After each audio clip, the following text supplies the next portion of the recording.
উনি মাগরিবের নামাজ এশারের নামাজ পড়ে একটা মসজিদে শুয়ে পড়লেন, আর শুয়ে শুয়ে হাদিস পড়তেছেন। কি পড়তেছেন? কথা বলেন। আর মনে মনে ভাবলেন রাতটা মসজিদে কাটায় নেই, ফজরের নামাজ পড়ে আবার বেরোবো। কিন্তু দারোয়ান এসে বলে মসজিদে থাকতে পারবেন না, ওঠেন।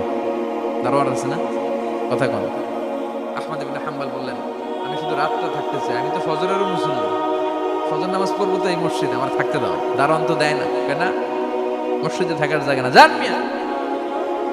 উনি যে আহমদ ইবনে হাম্বল এটা চিনে নাই, থাকতে দেয়। কি করবে এখন? উনি কাঁথা গুছিয়ে হাদিসের কিতাব নিয়ে কাঁধের মধ্যে ব্যাগ নিয়ে মসজিদ থেকে বেরোয় গেলেন। কি আর করবেন, প্রচন্ড শীত, আর কাঁপতেছেন, বুড়ো মানুষ। পথিমধ্যে দেখলেন বাজার একজন খাব্বাজ, শাবগুন খাব্বাজ, যুবক রুটি বিক্রেতা। সে রুটি বিক্রি করে, চুলার মধ্যে রুটি সেকে। সে যে সালাম দিল, আসসালামু আলাইকুম। যুবক বলে, ওয়ালাইকুম আসসালাম। আহমদ ইবনে হাম্বল বলে, যুবক, আমার যাওয়ার জায়গা নেই, সফরে বেরিয়েছি, খুব শীতে কষ্ট পাচ্ছি, রাতে যদি তোমার এই চুলা থেকে একটু আগুন পোহাই, কোনো সমস্যা? যুবক বলে, না না, সমস্যা না, হালান সাহালান, খোশ আমদেদ, আসেন আসেন, আপনি আগুন পোহাইলে আমার সমস্যা কি? সুবহানাল্লাহ পড়েন।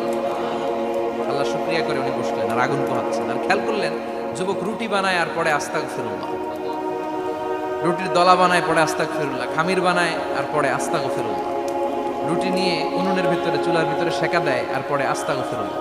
দোকানদারের কাছে কেউ আসলেই সে রুটি দেয় আর পরে আস্তাগফিরুল্লাহ। ক্রেতার কাছ থেকে টাকা নিয়ে ক্যাশ বক্সে রাখে আর কি পড়ে, আবার রুটি বানানো শুরু করে আর কি পড়ে, খালি এটাই পড়তেছে। ইমাম আহমদ ইবনে হাম্বল তো অবাক, কিরে এটা আবার কেমন যুবক, খালি আস্তাগফিরুল্লাহ। উনি প্রশ্ন করলেন, যুবক ঘটনা কি? আসার পর থেকেই তোমার দেখতেছি তুমি রুটি বানাও, রুটি বিক্রি করো আর পড়ো আস্তাগফিরুল্লাহ, মালাকা ইয়া শাবাব।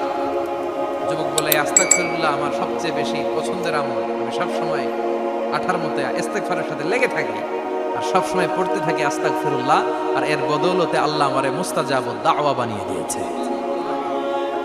আহমদ ইবনে হাম্বল তো অবাক, আনতা মুস্তাজাবুদ দাওয়া,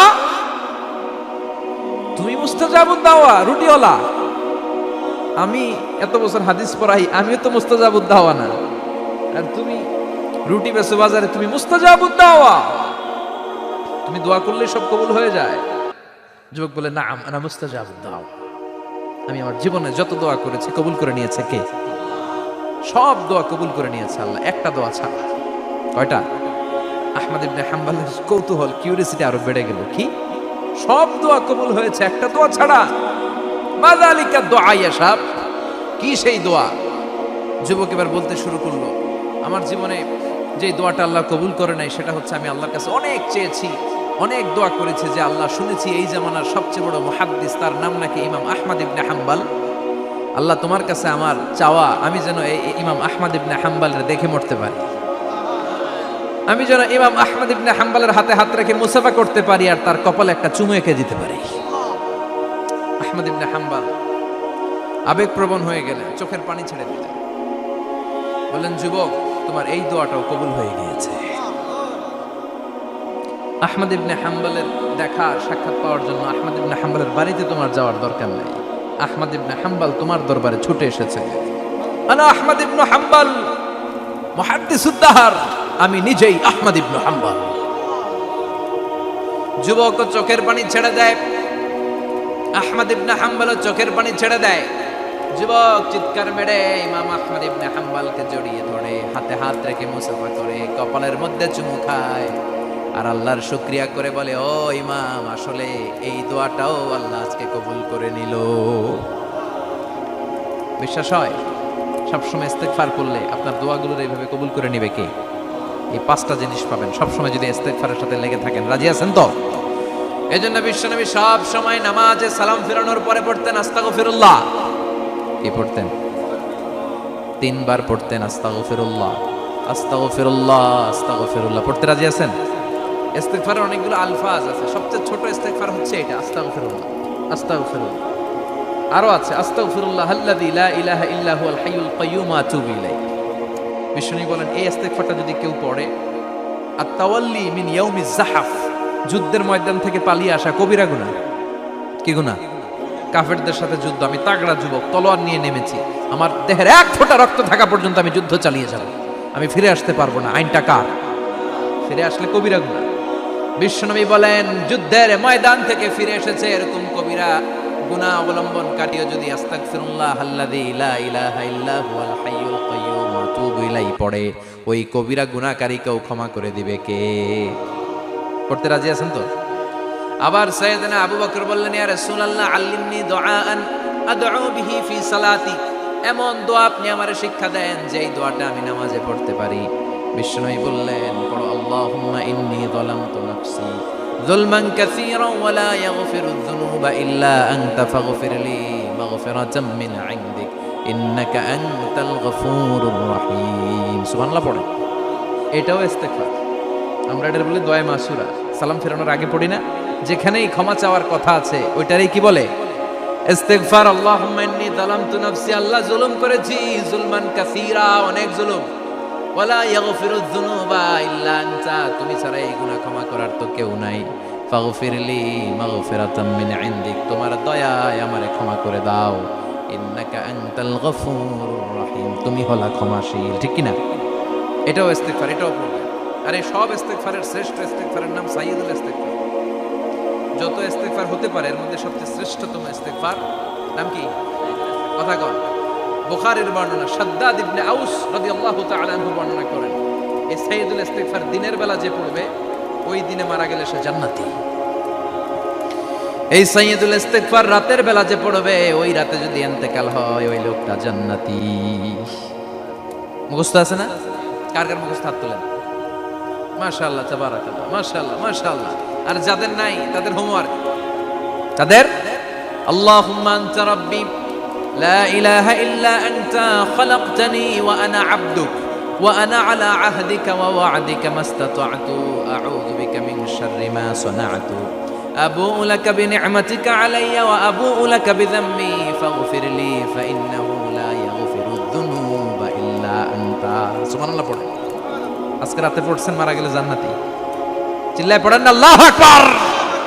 এজন্য বিশ্বনবী বলেন, আমার আগের গুনাহ মাফ, পরের গুনাহ মাফ, তারপরেও প্রতিদিন আমি 70 বার তওবা ইস্তেগফার পড়ি। আজকে থেকে পড়তে রাজি আছেন তো? বেশি বেশি ইস্তেগফার পড়া যাবে না? একটু প্রাণ খুলে দিল খুলে আওয়াজ করে পড়েন তো আস্তাগফিরুল্লাহ। আর জোরে পড়েন আস্তাগফিরুল্লাহ। আবার সবাই পড়েন আস্তাগফিরুল্লাহ। সব সময় তওবা ইস্তেগফার যারা পড়ে তাদেরকে পছন্দ করে কে? সব সময় জিকির করে করে জিহ্বাটারে যারা ভিজিয়ে রাখে তাদেরকেও পছন্দ করে কে? আল্লাহ বলেন, ওয়াজকুর রাব্বাকা ফি নাফসিকা তাদাররুআন ওয়া খীফাতান ওয়া দুনাল জাহরি মিনাল কওলি বিল গুদুবি ওয়াল আসাল ওয়া লা তাকুন মিনাল গাফিলিন। সুবহানাল্লাহ পড়ে। আল্লাহ বলেন, ওয়াজকুর রাব্বাকা ফি নাফসিকা। উনি সফরে বেরিয়েছেন হাদিস কালেকশনের জন্য। প্রচন্ড শীতের রাত। উনি মাগরিবের নামাজ, এশারের নামাজ পড়ে একটা মসজিদে শুয়ে পড়লেন আর শুয়ে শুয়ে হাদিস পড়তেছেন। কি পড়তেছেন? কথা বলেন। আর মনে মনে ভাবলেন রাতটা মসজিদে কাটায় দিই, ফজরের নামাজ পড়ে আবার বেরোবো। কিন্তু দারোয়ান এসে বলে, মসজিদে থাকতে পারবেন না, ওঠেন। দারোয়ান আছে না? কথা কন। আহমদ ইবনে হাম্বল বললেন, আমি শুধু রাতটা থাকতে চাই, আমি তো ফজরেরও মুসল্লি, ফজর নামাজ পড়বো তো এই মসজিদে, আমার থাকতে দাও। দারোয়ান তো দেয় না, কেন? মসজিদে থাকার জায়গা না, জান মিয়া। উনি যে আহমদ ইবনে হাম্বল এটা চিনে নাই, থাকতে দেয়। কি করবে এখন? উনি কাঁথা গুছিয়ে হাদিসের কিতাব নিয়ে কাঁধের মধ্যে ব্যাগ নিয়ে মসজিদ থেকে বের হয়ে গেলেন। কি আর করবেন? প্রচন্ড শীত আর কাঁপতেছেন বুড়ো মানুষ। পথিমধ্যে দেখলেন বাজার। বাজার একজন খাব্বাস, শাবগুন খাব্বাস, যুবক রুটি বিক্রেতা। সে রুটি বিক্রি করে, চুলার মধ্যে রুটি সেকে। সে যে সালাম দিল, আসসালামু আলাইকুম। যুবক বলে, ওয়ালাইকুম আসসালাম। আহমদ ইবনে হাম্বল বলে, যুবক, আমার যাওয়ার জায়গা নেই, সফরে বেরিয়েছি, খুব শীতে কষ্ট পাচ্ছি, রাতে যদি তোমার এই চুলা থেকে একটু আগুন পোহাই কোনো সমস্যা? যুবক বলে, না না, সমস্যা না, আহলান ওয়া সাহলান, খোশ আমদেদ, আসেন আসেন, আপনি আগুন পোহাইলে আমার সমস্যা কি? সুবহানাল্লাহ পড়েন। আল্লাহ শুকরিয়া করে উনি বসলেন আর আগুন পোহাচ্ছেন। আর খেয়াল করলেন যুবক রুটি বানায় আর পরে আস্তাগফিরুল্লাহ, রুটির দলা বানায় পরে আস্তাগফিরুল্লাহ, খামির বানায় আর পরে আস্তাগফিরুল্লাহ, রুটি নিয়ে উনুনের ভিতরে চুলার ভিতরে সেকা দেয় আর পরে আস্তাগফিরুল্লাহ, দোকানদারের কাছে কেউ আসলেই সে রুটি দেয় আর পরে আস্তাগফিরুল্লাহ। ক্রেতার কাছ থেকে টাকা নিয়ে ক্যাশ বক্সে রাখে আর কি পড়ে, আবার রুটি বানানো শুরু করে আর কি পড়ে, খালি এইটাই পড়তেছে। ইমাম আহমদ ইবনে হাম্বল তো অবাক, কিরে এটা আবার কেমন যুবক, খালি আস্তাগফিরুল্লাহ। উনি প্রশ্ন করলেন, যুবক ঘটনা কি? আসার পর থেকেই তোমার দেখতেছি তুমি রুটি বানাও, রুটি বিক্রি করো আর পড়ো আস্তাগফিরুল্লাহ। মালাকা ইয়া শাবাব। যুবক বলে, আস্তাগফিরুল্লাহ আমার সবচেয়ে বেশি পছন্দের আমল। আমি সব সময় আঠার মতো ইস্তেগফারের সাথে লেগে থাকি আর সব সময় পড়তে থাকি আস্তাগফিরুল্লাহ, আর এর বদৌলতে আল্লাহ আমারে মুস্তাজাবুদ দাওয়া বানিয়ে দিয়েছে। আহমদ ইবনে হাম্বল তো অবাক, আনতা মুস্তাজাবুদ দাওয়া, তুমি মুস্তাজাবুদ দাওয়া রুটিওয়ালা? আমি এত বছর হাদিস পড়াই, আমিও তো মুস্তাজাবুদ দাওয়া না, আর তুমি রুটি বেচো বাজারে, তুমি মুস্তাজাবুদ দাওয়া, তুমি দোয়া করলেই সব কবুল হয়ে যায়? যুবক বলে, না আনা মুস্তাজাবুদ দাওয়া, আমি আমার জীবনে যত দোয়া করেছি কবুল করে নিয়েছে কে? সব দোয়া কবুল করে নিয়েছে আল্লাহ, একটা দোয়া ছাড়া। কয়টা? আহমদ ইবনে হাম্বলের কৌতূহল, কিউরিয়াসিটি আরো বেড়ে গেল, কি সব দোয়া কবুল হয়েছে একটা দোয়া ছাড়া? মাযালিকা দোয়া ইয়া শাব, কি সেই দোয়া?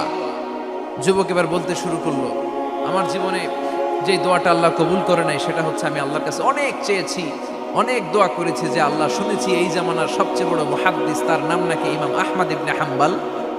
আল্লাহ তোমার কাছে আমার চাওয়া, আমি যেন এই ইমাম আহমদ ইবনে হাম্বলের দেখে মরতে পারি, আমি যেন ইমাম আহমদ ইবনে হাম্বলের হাতে হাত রেখে মুসাফা করতে পারি আর তার কপালে একটা চুমু এঁকে দিতে পারি। আহমদ ইবনে হাম্বল আবেগপ্রবণ হয়ে গেলেন, চোখের পানি ছেড়ে দিলেন, বললেন, যুবক তোমার এই দোয়াটাও কবুল হয়ে গিয়েছে। আহমদ ইবনে হাম্বলের দেখার সাক্ষাৎ পাওয়ার জন্য আহমদ ইবনে হাম্বলের বাড়িতে তোমার যাওয়ার দরকার নাই, আহমদ ইবনে হাম্বল তোমার দরবারে ছুটে এসেছে। আনা আহমদ ইবনে হাম্বল মুহাদ্দিসুদ দাহর, আমি নিজেই আহমদ ইবনে হাম্বল। যুবক চোখের পানি ছেড়ে দেয়, আহমদ ইবনে হাম্বল চোখের পানি ছেড়ে দেয়। যুবক চিৎকার মেরে ইমাম আহমদ ইবনে হাম্বলকে জড়িয়ে ধরে, হাতে হাত রেখে মুসাফা করে, কপালের মধ্যে চুমু খায় আর আল্লাহর শুকরিয়া করে বলে, ও ইমাম, আসলে এই দোয়াটাও আল্লাহ আজকে কবুল করে নিল। বিশ্বাস হয় সবসময় ইস্তেগফার করলে আপনার দোয়াগুলোর এইভাবে কবুল করে নিবে কে?